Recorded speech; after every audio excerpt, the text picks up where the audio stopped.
Assalamualaikum warahmatullahi wabarakatuh. Perkenalkan, saya Rifat Salsabila dari kelas A2 Prodi Pendidikan Bahasa dan Sastra Indonesia IKIP Siliwangi.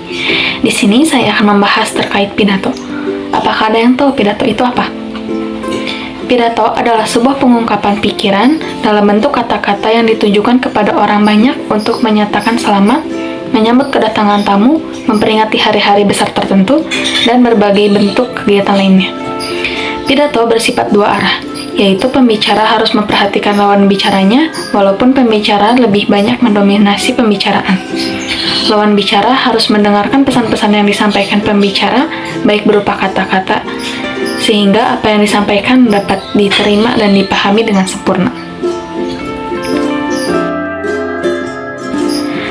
Kemudian, ada langkah-langkah dalam menyajikan materi pidato. Di antaranya, yang pertama, memilih topik dan tujuan. Sebelum berpidato, kita harus mengetahui lebih dahulu apa yang akan kita sampaikan dan tingkah laku apa yang diharapkan dari khalayak. Singkatnya, kita memerlukan pokok bahasan atau topik dalam tujuan. Kemudian yang kedua, merumuskan judul. Judul yang baik harus memiliki 3 syarat, yakni relevan, provokatif, dan singkat. Relevan artinya ada hubungannya dengan pokok-pokok bahasan. Provokatif artinya dapat menimbulkan hasrat ingin tahu dan antusiasme pendengar. Singkat berarti mudah ditangkap maksudnya, pendek kalimatnya, dan mudah diingat.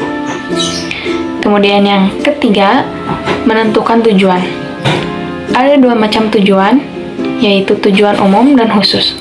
Tujuan umum biasanya dirumuskan dalam 3 hal: memberitahukan informatif, mempengaruhi persuasif, dan menghibur rekreatif.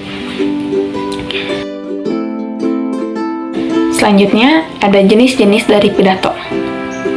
Pidato informatif. Pidato ini bertujuan untuk menyampaikan informasi. Khalayak diharapkan mengetahui, mengerti, dan menerima informasi itu. Pidato informatif merupakan upaya untuk menanamkan pengertian, karena secara keseluruhan, pidato informatif harus jelas, logis, dan sistematis. Kemudian yang kedua ada pidato persuasif. Pidato yang bertujuan untuk mempengaruhi pendapat, sikap, sifat, dan tingkah laku audiens. Pidato persuasif adalah salah satu pidato yang bertujuan untuk menarik perhatian para pendengar, mempengaruhi, serta bersifat mengajak atau membujuk para pendengar. Kemudian, yang ketiga ada pidato rekreatif, yakni suatu jenis pidato yang umumnya bersifat ringan, tidak mempunyai tujuan tertentu seperti pidato informatif dan persuasif. Namun, pidato rekreatif adalah jenis pidato yang paling sukar dilakukan karena bukan hanya memerlukan keterampilan berbicara, namun juga kecerdasan. Selain daripada itu, adapun metode penyampaian, yakni diantaranya yang pertama ada metode impromptu. Metode ini metode penyampaian tanpa persiapan khusus.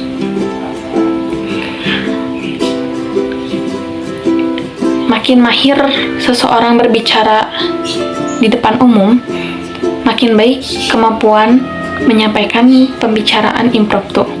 Kemudian yang kedua ada metode naskah atau manuskrip.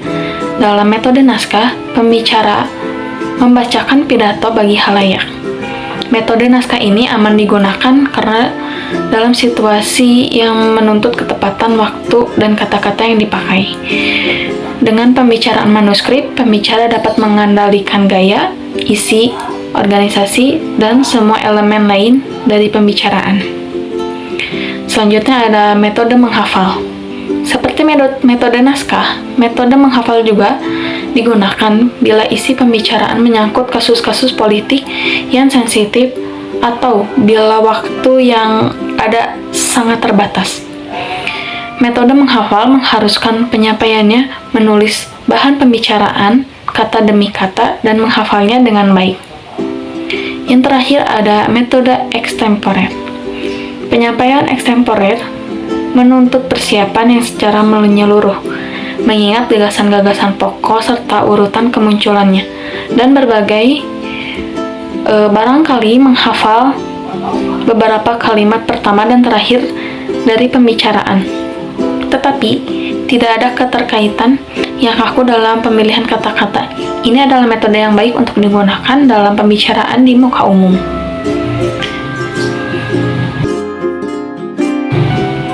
Berikut contoh-contoh dari jenis pidato yang sudah dipaparkan.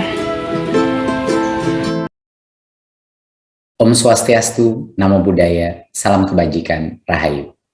Ibu dan Bapak, seluruh masyarakat Indonesia yang saya hormati, setelah 1,5 tahun bersama menghadapi segala tantangan, hari ini kita memperingati Hari Kesaktian Pancasila, di tengah upaya menggalang kekuatan untuk bangkit dan pulih.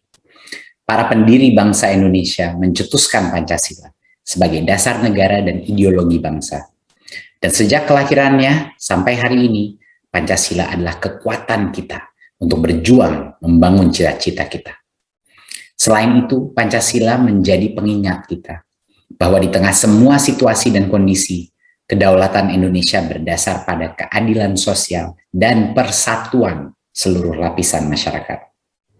Oleh karena itu, merefleksikan kembali nilai-nilai Pancasila pada hari ini merupakan awal yang baik untuk menyatukan cita-cita dan langkah kita ke depan.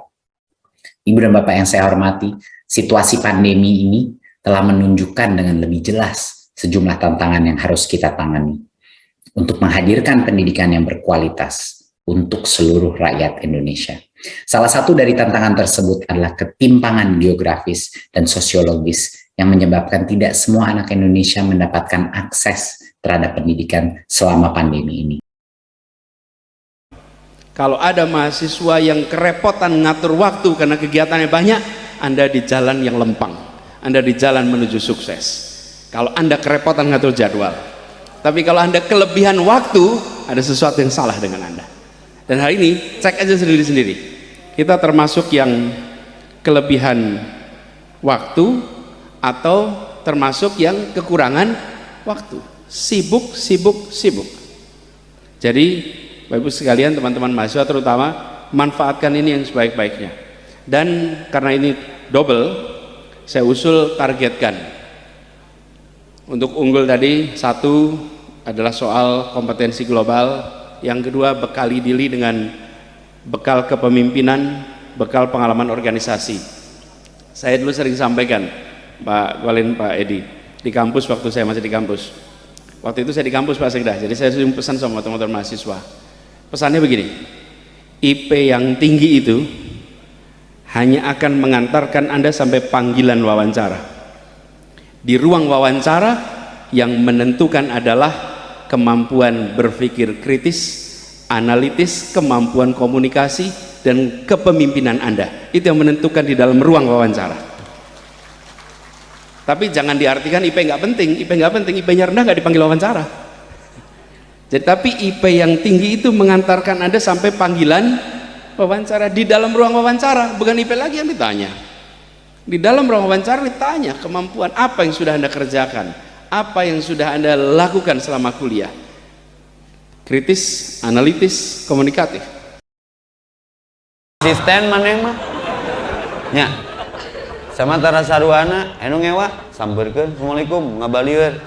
Assalamualaikum ngabalieur ngeuseh bang. Ulah saruana tuh. Sekarang kan di Bandung lagi musim orang gila nyari ustad ya. Nggak tahu kalau di Bogor. Ya ada korban ada. Rumah saya udah cakra merah tuh. Saya kan pulang malam terus.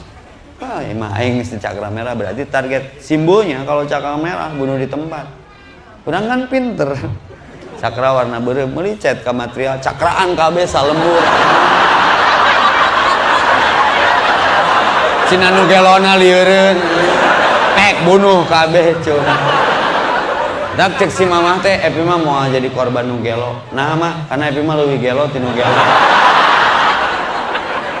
Lieureun nu gelona mana yang mah ustadna? Di dia mah komplek ustad kabeh. Tong terjebak kalem we bener teh. Nah, jiwa kalem itu tenang. Rek kitu wae teu bisa. Harus baca Quran karena Quran itu menenangkan ketika dibaca. Sok jelema resep hardcore-nya musik-musik thrash metal. Wow. Heukeun nyeri huntu. Setel. Oh mun teu ngamuk radio tapi bacakeun Quran mah cicing. Ternyata hebatna Quran teh tidak berubah, tapi yang membacanya mengalami perubahan. Sekian dari saya, semoga bermanfaat. Wassalamualaikum warahmatullahi wabarakatuh.